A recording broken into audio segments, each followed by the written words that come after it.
All right, guys, thanks for taking the time to join today's session.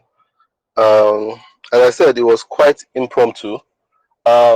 Impromptu, not for the fact that I haven't had this on my mind.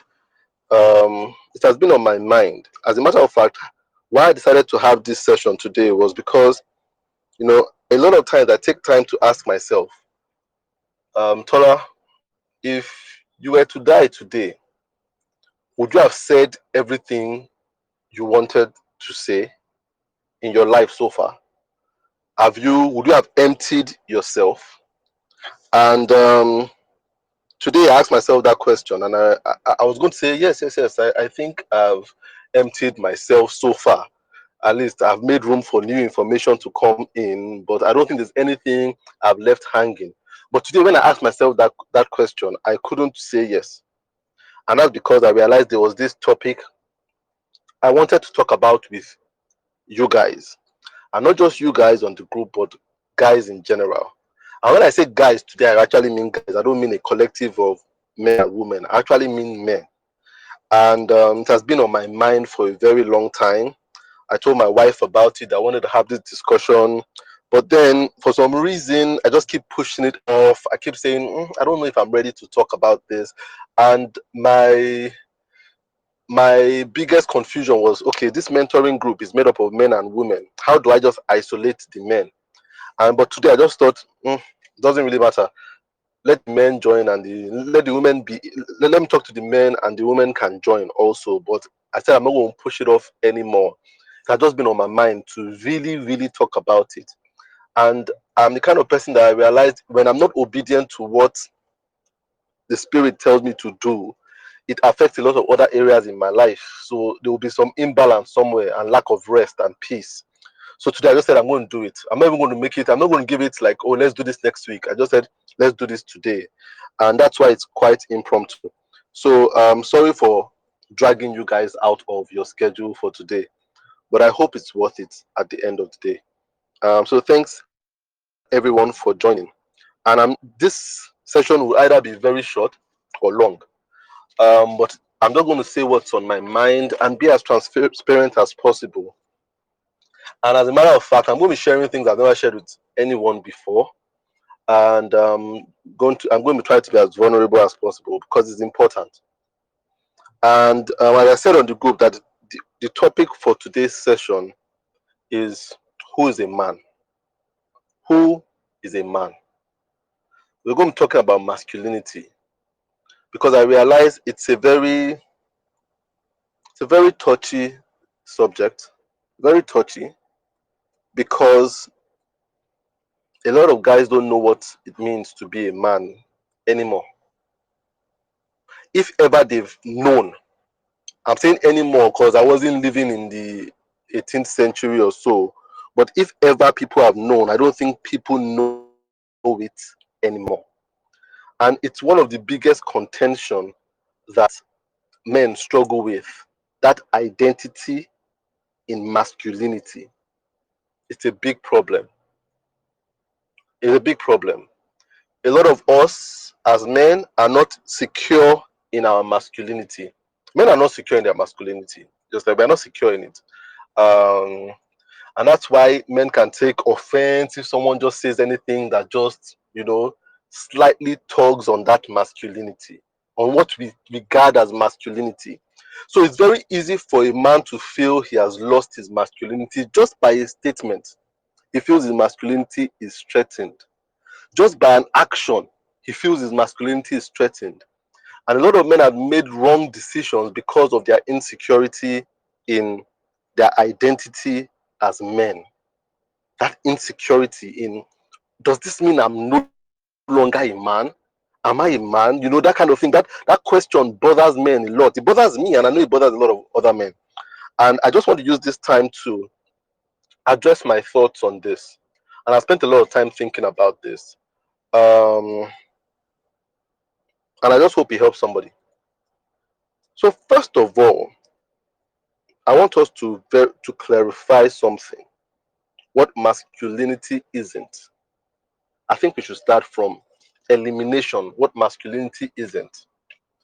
Now, Masculinity isn't defined by your physique. You understand? You are not a man by how muscular you are. We are not men because we have muscles. No, it's not defined by your physique, because women can also have muscles, even more muscles than men. If you watch this, was it World Cup they were playing in Australia, you see some muscular women now. You understand what the Olympics and what women's weightlifting, you see what muscles. So it's not about muscles. It's not. It is not. This is something I struggled with very early on in my life. You know, for those of you that don't know, I was raised the only male child in my family. So I have an older sister and a younger sister. I don't have a brother. I was the only male child I am the only male child my parents have. You understand? And for me, this issue of masculinity has always been something I've wondered about, because I've been surrounded by women. It's a good thing, but sometimes you kind of try to search for yourself. So you see, growing up, I wasn't used to all these masculine activities like, fighting, play wrestling, trying to see who can lift the heaviest thing, all these things that brothers kind of do, like competition, being in that's why I'm not really a sports person.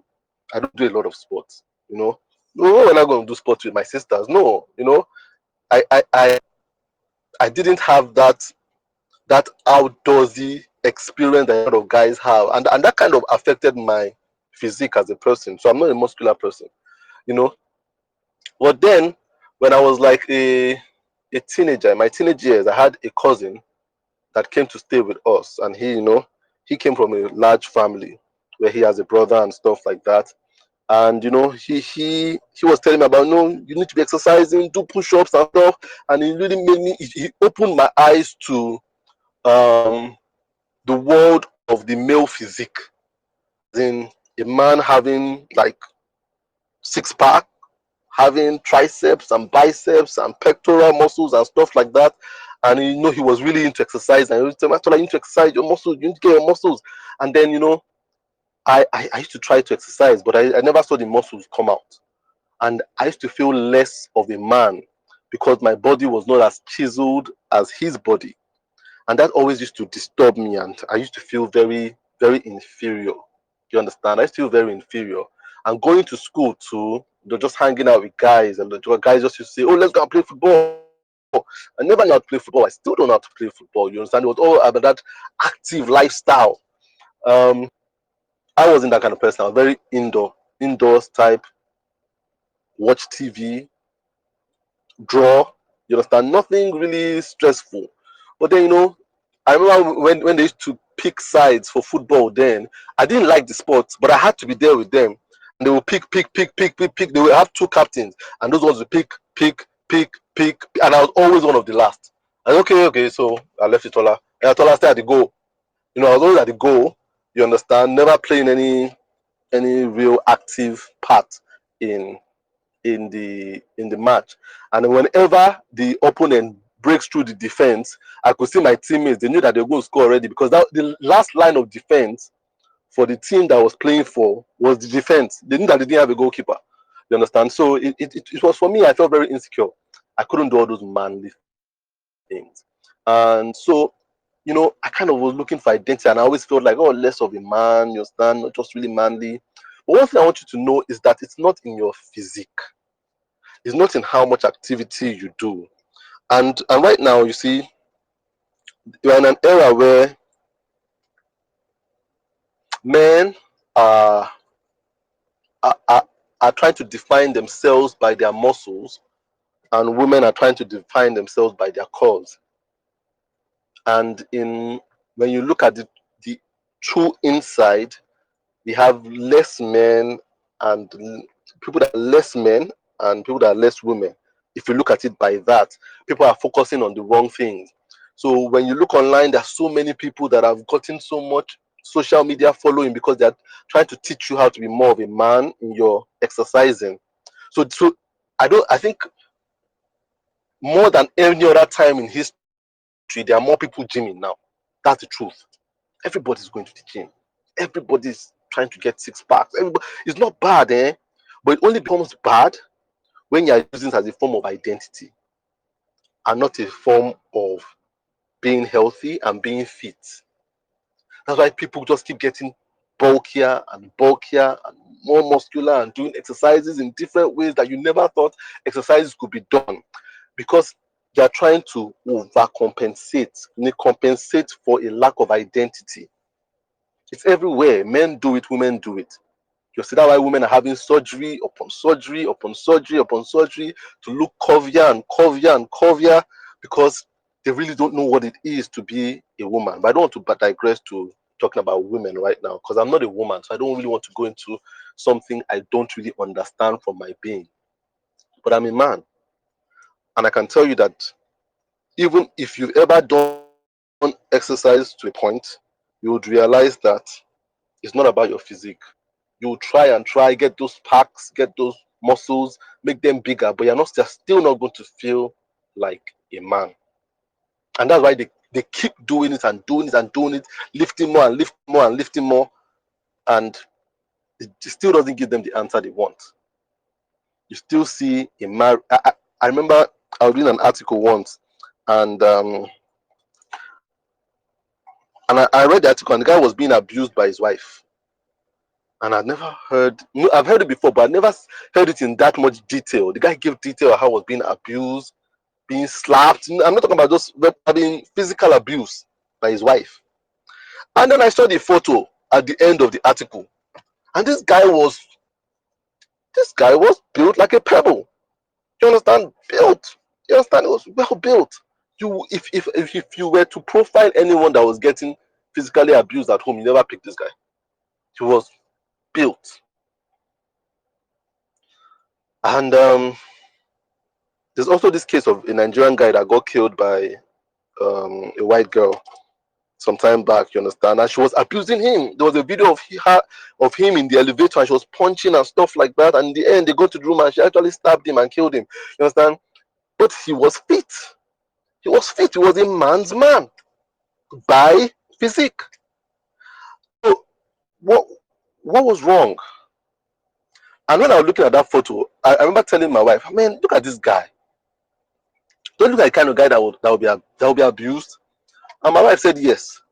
And I said, are you looking at the same photo? I said, yes. So as I look at his eyes, and my wife has one thing, she's able to look at people's eyes, and from their eyes, she knows what kind of character they have. She's always very accurate with it. Say the eyes can never lie. Say, look at his eyes. Say, this guy, his body is built, but his eyes are weak. His eyes are showing somebody that is deeply insecure. And I looked at it and I said, whoa, that's true. Say, look at his eyes, look at his posture. You can tell that this guy is gymming. I said that's exactly why he's that size, because he's looking for something. He's looking for his identity as a man, and that was profound to me. And since that day, I just started noticing more and more men who were men by shell, but not men by spirit. And so I kind of realized that it's not by your physique. Second thing, is not by your pocket. It's not by how much you're earning or how much you can earn or how much you've saved, how much you've earned. It's not by that. It's not that. You understand? Because anybody can outdo you in that. A woman can outdo you. You know, we're in an age now where women are building stronger businesses than men.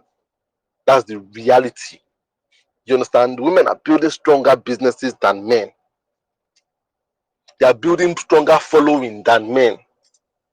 You understand? Just check it out now. Look on social media. This social media has changed a lot of things. That if you look at their following, their commitment to each other, you don't stand a chance. So you can see it now. See it with all this Me Too movement that they started that shook the whole of Hollywood. Women single-handedly turned Hollywood upside down, made men scared to run film companies. Men are still running film companies now and they are scared of saying anything. So you see, it's not by how much you earn. It's not that. That can be trumped any single time. And men really feel like if it's how much I earn. So you see a man that is not earning feels, I'm not a man. I'm not a man because I'm not earning. I'm out of a job. I haven't earned for the past how many months. And you can see that they've lost their sense of confidence. So you see a man out of a job starts beating his wife because he doesn't feel like he's a rational person anymore. He's trying to compensate that he still has strength. So he puts that strength into beating the woman because he doesn't really know who he is. He felt that it was his wallet or his bank account. So when that is threatened, he has to compensate with something else. It's a big problem. It's not that. It's not how much you earn. It's not how much you earn. Definitely not. It's not how good you are sexually either. I'm going to talk about this in more detail. But it's not that. It's not how many women you can sleep with. It's not that. It's not your body count. It's not any of it's not your physique, it's not your earning, it's not your body count, it's not the texture of your voice. All these things can fail. All these things can fail. Your physique can fail. Just be sick. You understand? Just be sick. Have a sickness. You can't go to gym anymore. You will gain that weight. You gain that weight. Forget that story. You gain that weight. You understand? You can't go to gym anymore. Just have one small accident that stops you from lifting. All those muscles will turn fat. You just be replaced by fat cells immediately. How much you earn? Just one letter can stop that. One letter of dismissal can stop that. One scandal can stop that. Stop you from ever working as whatever you used to work as or earning that money. One injury can stop that. So it's not that. It's not your sexual prowess. It's not any of those. It's not that. Because that can end. An accident can stop that. A sickness can stop you. You understand? From being sexually active. So it's not that. What really makes you a man can never change. And that's one thing I really want to tell you guys today that you do not earn being a man. It's not earned. We have a lot of toxic cultures that makes us feel we earn it. It's not earned. You can't earn it. It's a toxic culture of saying when a boy is 13 years old. We have African cultures that do that. Toxic cultures. I say when he's 13 years old, you go into one jungle and he'll stay there for 1 month. That one jungle, they will beat him every day. Then he has to go and kill a lion. And these things actually do exist, though. He has to drink some concussion, and when he comes out, he's a man. That's toxic. It doesn't make any sense. You do not earn it. There's no rite of passage that someone gives you. They open the door for you to be a man. That's a lie. It's toxic culture that says you have to do something. There's a tradition that you have to do. Then after doing it, you fulfill it, you're a man. Stop being a boy. No, no, no. One thing I want you to know is that being a man is a gift. It's a gift. Just like being a woman is a gift. But being a man is a gift. It's not earned, it's bestowed. It's not bestowed at a particular time in your life. It's bestowed on you from birth. It cannot be affected by anything. It cannot be taken from you. You cannot lose it. You cannot discard it, not even if you wanted to. You can't. It's given to you. It's like it's like skin. Skin can even be scraped off. It's in you. You are a man, full stop, from the day you were born. So a lot of people think, oh, I've grown into. You don't, no, no, you don't grow into a man. You're either an infant man, a young man, an adult man, an elderly man. But you're all men. You're a man. So this thing of trying to prove is ridiculous. You have nothing to prove. You are who you are. Just like if you look out now, it's day. The day doesn't have to prove that day is day. Even if the storms darken and all those things right now, it doesn't change the fact that it's day. You understand? It's day by virtue of the timing. It has been established. Just like you are a man, it has been established. You don't need to, you don't need, no, don't let anybody get under your skin about you being a man. It is who you are by virtue of your chromosomes. By virtue of your chromosome, you are a man.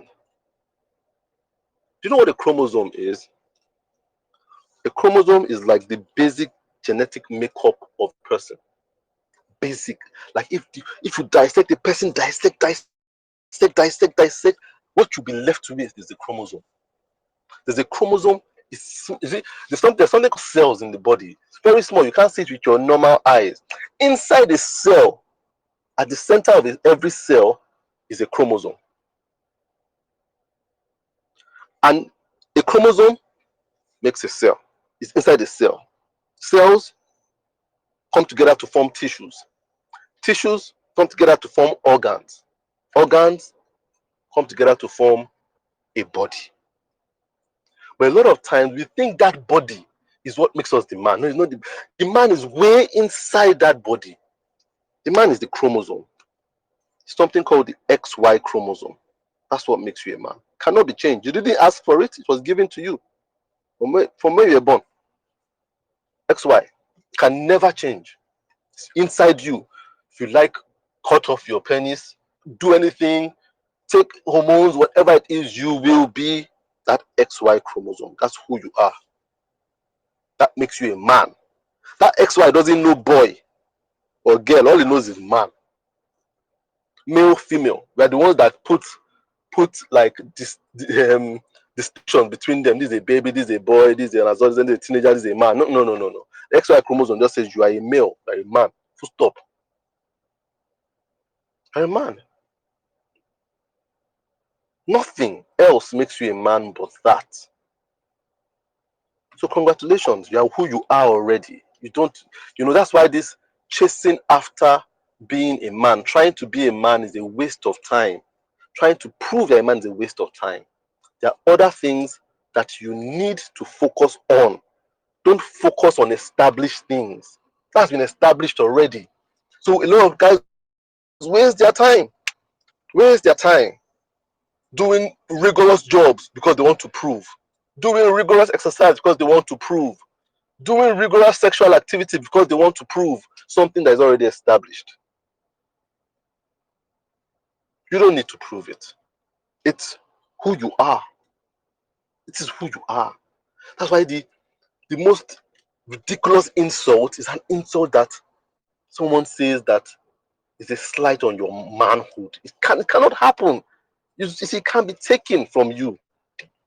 That's where the security should come from. It's in your chromosomes, your very basic genetic makeup. That's who you are. I want that to be, for you guys to always remember that. There's no proving to be a man. You are a man by your makeup. The same thing with women. No proving to be a woman. You're a woman by your makeup. Congratulate yourself. And the reason why I thought it was important to talk about this was because I realized that, as I said earlier, there's a lot of pressure that men take upon themselves, men especially. You understand? We take a lot of pressure, especially when it comes to this masculinity. And this is where I want to talk about sex. Because sex is a very important thing for men, obviously. We take a lot of our identity from sex. It's ridiculous how much men take their identity from sex. A lot of men feel inferior because of this very act called sex. A lot of men feel ridiculously superior because of this very act of sex. And I want to put it in context. Now, I got married like 12 years ago. 12 years ago. This is the 12th year. Now, when I got married, like most other men, I didn't I didn't prepare for marriage like that. Oh. I see a lot of guys still do it. Didn't read any books on marriage.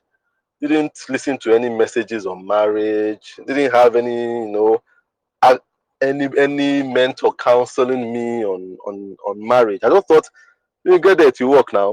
Just make it work. You understand? I just thought, how hard could it be? You understand? So never read anything. Never read anything on sex. And when I got married a virgin. I was a virgin when I got married. And it's something I'm happy with. Um, I'm very happy about it. I pray my kids are able to go into marriage virgins.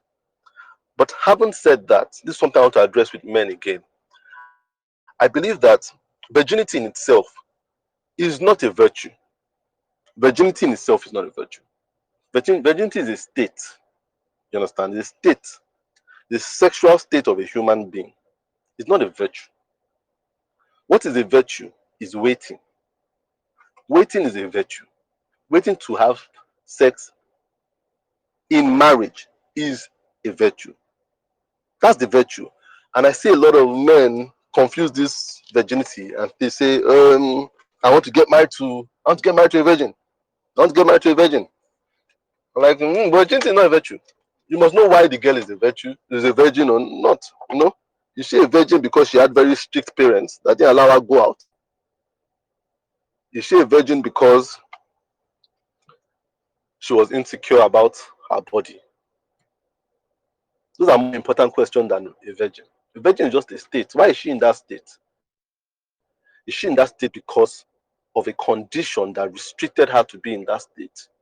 Or is she in that state because of a choice she made to wait? One is a condition, the other is a virtue.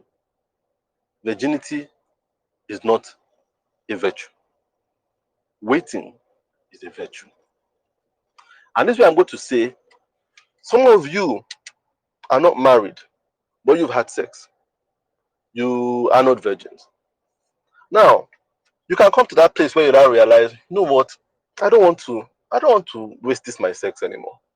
This act of having, I don't want to waste, I want to keep it for the person I want to get married to. Yes, I've had sex with a number of girls, but I want to keep it. Right now, I come to that understanding that when this thing, I want to be able to wait. I now decide to wait and stop having like like sex outside of marriage. Then that becomes a virtue. That waiting period makes you a virtuous person. So hope is not lost on you. A lot of people kind of feel, oh man, I kind of wasted it, man. I ain't virtuous anymore. No, you understand? Once you decide at a time that you are going to wait, because waiting itself is the virtue. There are a lot of people that are virgins, went into marriage, but then was just like letting loose an avalanche. What was behind was not really safe in the first place. It would have been better to marry someone that was like sexually active. So don't get carried away by that. This person is a virgin. No, no, no, no, no. You must know why. Was the person waiting, or was the person constrained? Now, let me not detour. When I got married, I was not ready for sex at all. I wasn't. That's the truth. No, nothing. I just thought, how hard could it be? You don't need manual for this thing. No, can't be hard. You understand? No, it can't be hard. Understand? It's like a plug. One goes in and the other accepts it. That's what I thought. You understand? It wasn't like how this idiot proof now. Little did I know that was an idiot assumption. Because the night of our wedding, I couldn't do jack. I couldn't do anything. Because immediately I realized that I was scared. There was a fear. And that fear pervaded my mind that I couldn't get it up. I couldn't have an erection. It was the most ridiculous thing. It wasn't out of the fact that I was with somebody, I was someone that I loved, we were legally put together. I was attracted to my wife, but for some reason, nothing. Nothing happened. And I was like, what's going on? I started to panic. And the more I started to panic, the more the more system was shutting down. Nothing. I was like, what's going on? And that's it. You see, there are a lot of things that we do that puts pressure on us as men before we get married. No, days before marriage, the day of the marriage, you have some friends telling you, "Oh man, tonight's gonna be a crazy night." Or, "Oh man, crazy night." That all that pressure. That pressure of conquest. That pressure of conquest. It's a very terrible thing. We do it a lot. Men, we do it a lot. I don't know if women do it, but men do it a lot. I'm sure women do it to an extent, but men do it a lot. The day after the marriage, they're like, "Oh man, I'm sure yesterday was a crazy day. I'm sure it was a crazy night yesterday." I know guys just want to say, "Oh, if you have friends and you talk about stuff like that, little guys just get into those conversations that don't make sense. Ah man, I just scatter I show her." You understand that kind of thing? A lot of them might be lies. And that's what we need to start telling ourselves, the honest truth. You understand? For me, that act of sex, of intercourse, didn't happen.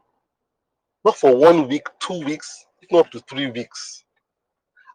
At that point in time, I felt like I was the lowest person on earth. I felt like, why am I existing? Why am I existing? Because I felt like I was impotent. That's what I felt. I couldn't tell anybody because I was so insecure. Like, oh, what's going on? I felt like I was disappointing my wife. I felt like, oh man, so after all these years of waiting, you are impotent. After all these years of waiting, you waited to be impotent. That's what I thought. I was so ashamed of myself. And I couldn't believe how ashamed of myself I was because of the act of sex. And that's the first time it came to my mind that this thing is becoming like my identity. Why should a failure, in quotes, in this one aspect, define every other thing about my life? But I couldn't just control it. I felt terrible. I felt like I was a waste of space on earth. I've never felt such dreadful emotions before. I felt very bad. And that's how much we men hinge our identity to our sexual performance. I was delusioned. I remember one of those days when I just walked out of the house. Man, the honeymoon period was just very, very, was not very good for me. You understand? Let me put it that way. And I walked out of the house and I went to a clinic close to my house. And I saw, what was this clinic? This clinic was not any established clinic. On a good day, there's nothing that should drive me to that clinic. You understand? It's not an established clinic, it was just a makeshift clinic. But I was looking for help desperately, and I wanted to confide in somebody who didn't know me because I wanted it to be hush hush. You understand? So I went in there and I told this nurse, who probably isn't a nurse, probably a shoe or something. You understand? The person that just learned midwifery. You understand? I told her, man, I'm impotent. Oh. And the woman was like, no questions, no anything. Just give me form. Just give me a card. Just open clinic card for me. What's my name? What's my this? Okay, okay. So this thing, we've treated men with this condition. Didn't diagnose Jack. Just say, we've treated men with this thing before. We can help you. You just come. They're like, you take a series of 3 injection. Whenever, told me the price. You can start from tomorrow. We'll give you the injection. After then you come back again, and then after it, you see how you will be. And man, I remember that was all. She just said, so I should come back. If I come back this evening, still they can start giving the injection. That's what she said. She didn't click Jack. She just took my word for it. And I walked out with that green card in my hand, and I was walking back home. And I said, Tola, are you mad? Are you all right? Just walked into this place. This woman you don't know told her something that you don't know, and now you are thinking of going to get money for her to give you an injection. And I had that moment of clarity. And I only had that moment of clarity because I didn't have the money with me at that point in time. And that's why sometimes when you don't have money, it's good. You understand? Because it helps you to stop and think. And I was like, as I was walking home to go and get that money, you understand? I said, wait, are you all right? You want to get injection for someone that didn't even ask, and you went to school for how many years, and then you are not rational enough to know when you're making a terrible decision. And because I thought about it for that minute, I thought how terrible a decision it was. I not even talked to my wife about it. And at that point, I did something that most men don't do, and what most men need in their life. I picked up my phone and I called a man that I could ask for direction. I don't know how many of you have that man in your life, but we all need it. How many of you have that friend in your life, but you all need it? I'm telling you.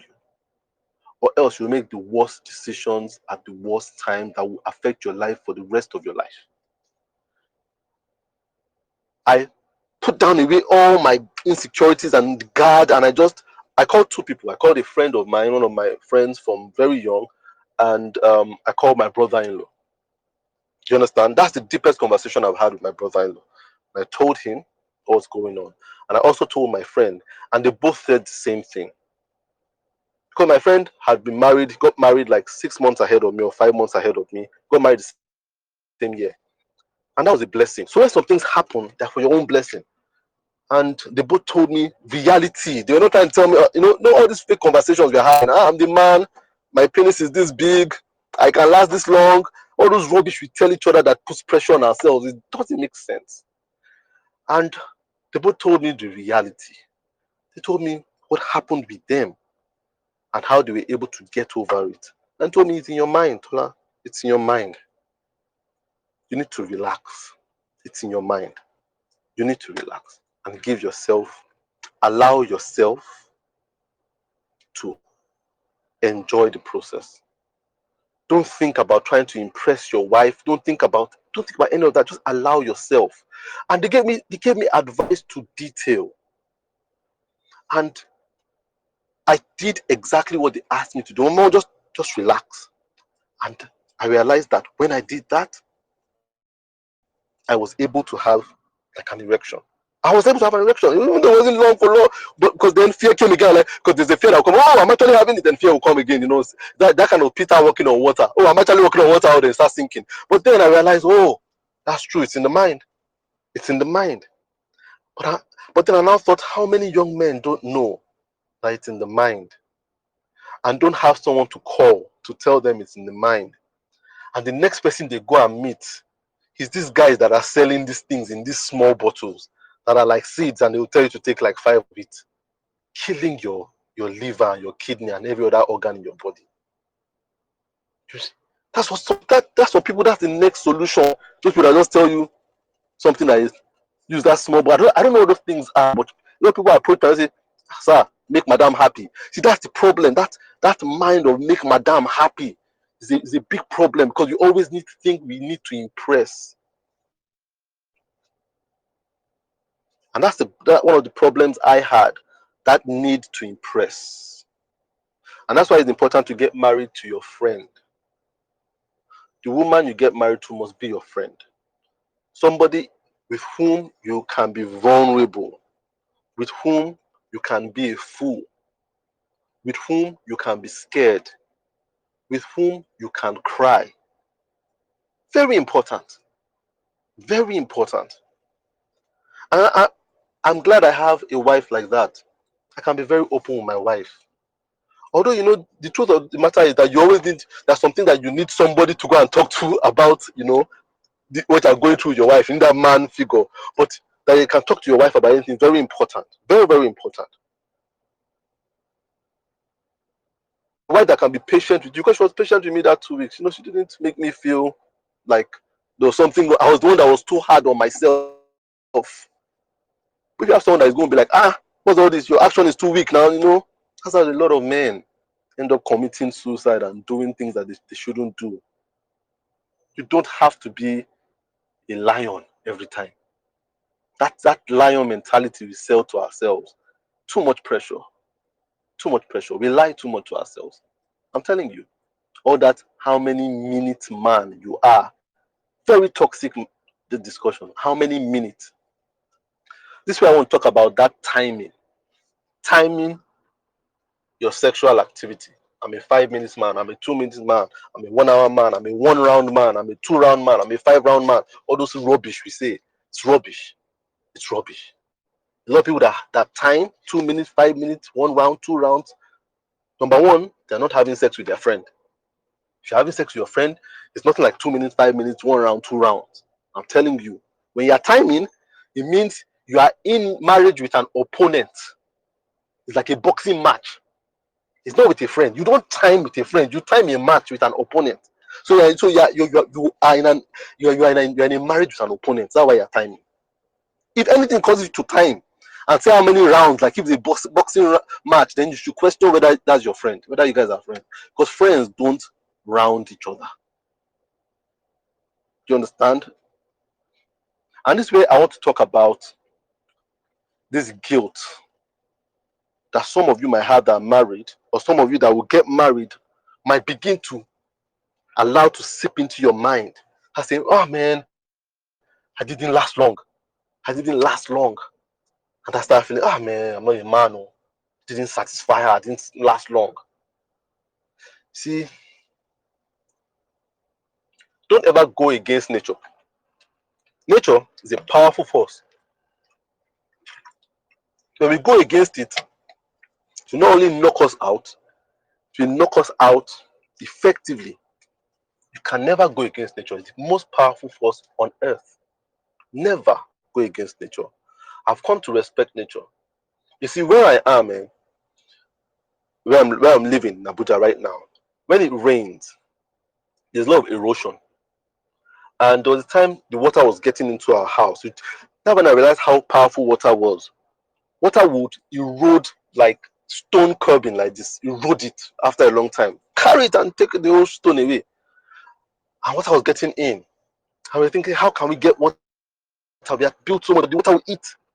Someone came to my house once and said, and I asked person, how what can I do to stop this water from getting in? I said, guy told me, look around you.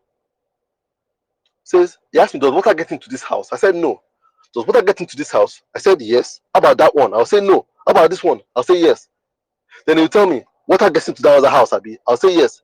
Water doesn't get into that house. I'll say no. How did you know? He said, look in front of each house. And I looked in front of each house. And the houses that had carpet grass, this weed growing in front of them, water never entered. And the houses that they weeded the front of their house to be so clean, water entered. He said that carpet grass that you're looking at is stronger than the greatest stone curbing you can build to resist the flood. That carpet grass. He says water respects that thing more than anything. If you let that thing grow and just trim it, water will find its way around it and invade your house. So you know what? I started letting that thing grow, and water stopped entering the house. That's how powerful nature is. Nature respects nature. No matter what you do. That's why when people do all this, what they are doing in Victoria Island, but that's why they are suffering all that flooding now. Because they are reclaiming land. Nature will take it back. If you take back, you can never win against nature. Where I'm going with this is that there's something called the call of nature. There's the call of nature. But a lot of times we try to fight against the call of nature. And there are like four basic calls of nature. Four I want to tell you about. There is urination, there is defecation, there is menstruation, and there is ejaculation. There is urination, defecation, menstruation, ejaculation. Four basic calls of nature. But you know, we've kind of restricted it to, when you say I want to answer the call of nature, we restrict it to urination and defecation. But it goes way beyond that. There's menstruation. And menstruation is like all encompassing of ovulation and gestation and stuff like that. But I'll tell you what menstruation is. The menstrual cycle of a woman starts 2 weeks before you start seeing any blood. There's something called ovulation when a woman produces eggs. The ovaries produces eggs. She releases eggs. In that period, if she should have sexual intercourse, the sperm can fertilize any one of those eggs. So it's very risky if you don't want to have children for a woman to have sex when she's ovulating, because there are eggs in her body ready to receive any sperm. But if you want to have children, you must do when your wife is ovulating. Now, if she doesn't do any sexual activity within that 2 weeks, something called a menstrual flow will happen, because those eggs, the body needs to get rid of them. The eggs will begin to die. They die, they will get rid of them, and to come out as what we see as blood. It will come out in that blood. It will come out. But she has to release it. Then she will wait for another cycle to start again. Now, this is a call of nature, because just like urinating, when you feel like urinating, what do you go to the toilet now? When you feel like defecating, you go to the toilet. When menstruation starts, you cannot stop it. The body will call those eggs.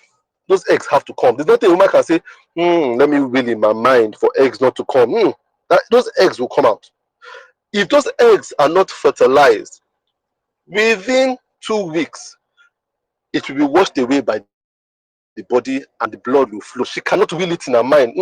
I don't want blood to flow right now. I want the blood to halt. No, when nature has called, nature would have it. If she has sex, she would fertilize those eggs, and then gestation of a child will begin to happen. After 9 months or 7 to 9 months, she would have a child. She cannot be like her to say, no, this child should not come out when the child wants to come. That's why when the woman is in labor, you can't stop it. You can't tell her, hold it, hold it, hold it. No, she can't hold body anymore. The thing is coming. You're the one that needs to act fast. It will come. It doesn't care whether you're in a car, on a bicycle, in an elevator, alone, with company, it's coming. It's a call of nature. You can't go against it. If you go against it, you will hurt yourself. If you make a woman hold her pregnancy, she will hurt herself. You will hurt yourself. The same way, if you hold urine in your body, you will hurt your bladder. If you hold feces in your body, you will hurt your colon. You understand? So those are the calls of nature. Ejaculation is also one. It's a call of nature. When the body says you are to release, you must release. So I wonder why people tell men is keep it in your mind before you release. Keep it. Can you tell a woman keep menstruation in your mind? Don't let it come on that day of the month. Don't let it come. Don't let it come. No, no. But men put themselves under undue pressure to stop the call of nature from happening. Makes no sense. Makes absolutely no sense. But a lot of guys feel bad about their call of nature. Never feel bad about your call of nature. 1 minute it comes, 2 minutes it comes. It's your call of nature. Now, the thing now becomes when we make our call of nature the act of satisfying a woman. That is not the act of satisfying a woman. You can still satisfy a woman after your call of nature has come. Do you understand? So the part that we think, oh man, that's the end of sexual activity, that in itself is a selfish thought. That's not the end. You can still do other things to pleasure the woman. So the problem is that we think, oh man, I just ended it so fast. Or we have women that are so based on that thing that oh, you've ended it so fast. That's not your friend. I'm telling you, your friend will not tell you that. And the truth is that this call, you get better at sustaining it. Not because you are forcing it, the more you have that interaction, that sexual interaction with your friend. You get longer and longer and longer. Some days do not even be long, but you cannot blame yourself for it and say, I'm not a man. All this rubbish timing we do, let's stop doing it. Stop timing yourself. Stop timing your rounds and round and round and round. No, please. That doesn't make you a man. Doesn't make you a man. You're a man by nature. It's in your body. It's who you are. Anybody that tries to make you prove it is not good association for you. And I'll say that again. I don't care who the person is. Anybody that tries to make you prove who you are by nature is not good association for you. And that even means you yourself. If there's a part of you that makes you try to prove who you are by nature, you must dissociate with that part of you. If there are a group of friends that make you prove who you are by nature, you must dissociate with those friends. There's a relationship that makes you prove who you are by nature. You must dissociate. Except it's a marriage relationship, then you must look for help. You must find somebody to help. You are a man. Not that is established already. Go on and try to be something else that might not be established. Go on and try to be a great designer. Go on and try to be a great doctor. Go on and try to be a great artist. Go on and try to be a great musician. Go on and try to be a great architect. That's left. But leave the container that is established. You are wasting your time. You are. You are. Even if you are, you have like a condition with medicine, it could be a medical condition. You know, anything could happen to stop you from functioning sexually. Man, for crying out loud. That's why we put so much emphasis on that act of sex. You understand? That penetrative act of sex. No, that's not what makes you a man. And I'm sure if you ask a lot of women, that's not what causes satisfaction to a woman. I'm telling you, you'll be surprised that it's not that thing in between your legs that satisfies a woman. If it were, they won't be having woman on woman relationships. They won't be, because women don't have those things between their legs. But then some women would rather be in a relationship with a woman, because men just don't get it. We put too much emphasis on that thing, on your penis. And women are telling you it's not about that. It's not about that. Ask a lot of women, they will tell you the same thing. Is that being able to be secure in who you are. And a man that is secure in who he is can talk about his emotions. Can say, when I feel sad, when I miss my mom, when I miss being a child, when I feel like crying, when I need a hug. You understand? Women are attracted to those men because what it shows is that he's confident in who he is. But then, there's this machismo that guys have. I don't cry. I don't feel bad. I'm always working. I'm strong. You know, do you know a woman is major attracted when you tell her, man, honey, I can't open this thing. Can you open it for me? I'm not strong enough to open this thing. And give it to her. Let her open it. It's an attraction. She feels that you take some security in her as well. But everything you must open. You must open. I say, honey, let me help you. No. God, I never open it. I must open it. And when it doesn't open, you smash it. You smash it open. What have you done? You just shown her how insecure you are and how your masculinity is based on your strength and your physique. And I just think it's important that I have this conversation with you guys. Because I know that there are a lot of guys under that pressure to be more men than they are. It's impossible. The air cannot be more air than it is. Water cannot be more water than it is. Fire cannot be more fire than it is. Fire cannot be so fire that it becomes green.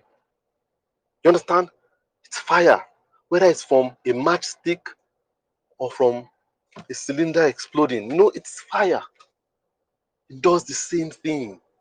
Burn. It's in it. It's in its very element. I really hope it helps someone out there today. As I said, some of you are married and you need to hear some of these things. Some of you are going to be married. So some of you might not be able to relate with some of what I said just now. But you will relate to it when you get married. Trust me. You understand? Know who you are. That XY chromosome is who you are. It's who you are. Go on and be more. So don't try to be a man. Try to be more. You understand? Add to it. Be a loving man. Be a kind man. Be a sensitive man. Be a giving man. You understand? But that man is already established. You can't build on a foundation when there's already a foundation. You understand? It's what you build on. Are you building a 2-bedroom apartment? Are you building a skyscraper? Are you building? The foundation has already been set. It can't be taken from you. So yeah, I think we're 1 hour now. This is 5 o'clock. I just thought I should share this with you. As I said, it's been on my mind for months. And I just thought, how can I share it? But I'm glad I'm able to share it. And I said, if anyone has any questions, you can ask privately. You can ask on the WhatsApp group. I'll be glad to answer your questions. I'm glad we have some ladies here with us. I think I have just one lady. All right, yeah. But it's good to have you here. And I feel it's important for ladies to listen to this too, so that you can help your man be, you know, be confident in who he is already. Very important. All right, guys. Thanks, guys, for taking the time to join this session. And please try to listen to it again. I would share it on the group. I'll probably put it up as a podcast. But yeah, listen to it as many times as possible. And again, if you have questions, ask questions on the group or reach out to me personally. I'll be more than willing to answer your questions. All right, guys, have a great week and enjoy yourselves and your relationships.